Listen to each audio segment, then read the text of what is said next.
Hey, welcome back for our wrap up, well, the last sermon at least, of our journey through the Old Testament. So kind of our wrap up, right? Because it's the last one.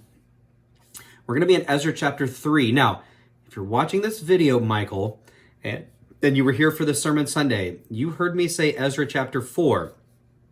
I was wrong. I wrote down the wrong one in my notes. And as I went back and thought about it, I was like, wait, that wasn't the right one. And I looked and nope, sure enough, it should have been Ezra chapter 3. We're going to be in Ezra 3, Ezra 3, Ezra 3. All right. Maybe I've said that enough for you now. We are talking about the rebuilding of the temple, or at least the beginning. Excuse me. It's winter season. At least the rebuilding of the temple in Jerusalem. Now, why does that matter? Why is that important, especially to us as Christians? Well, several things.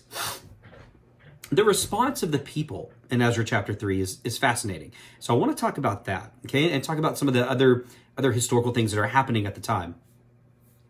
But where it really comes into play for us, thinking forward as we're about to launch into the Gospel of Mark next week, what does Jesus claim about himself?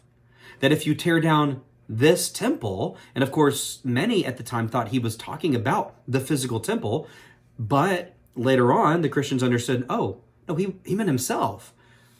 So, yeah, you have to think about it, the idea of the temple shifting, the idea of what a whole paradigm shift for people, right?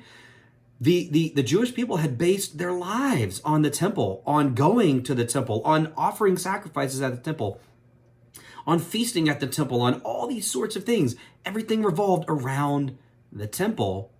Now, all of a sudden, this guy, Jesus, comes along and claims he's the temple. He dies. He comes back to, what is happening? What does this mean? That's what we're going to be tackling on Sunday. There's a whole paradigm shift from this physical location to this physical person. That Jesus becomes the center, not just of religious life, but of life, right? Of life. Why is that important? Why does that matter? Well, as we've walked through the journey of the Old Testament, the intention behind it all has been to see God at the center. What is more central to the Jewish life than the temple? Nothing. Nothing. Now, Jesus is saying, that's me. That's who I am. I am that central importance. Whoa. I mean, that's mind-blowing for the people, all right? So there's a lot to talk about there. There's a lot to cover there. There's so much to think about and consider. So that's kind of where we're going, all right? So read Ezra chapter 3, Rebuilding the Temple.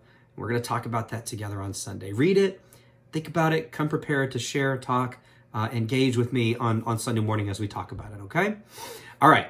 Everybody have a wonderful week this week. Stay warm, stay safe, and I hope to see you all on Sunday. I will talk to you next week. Bye.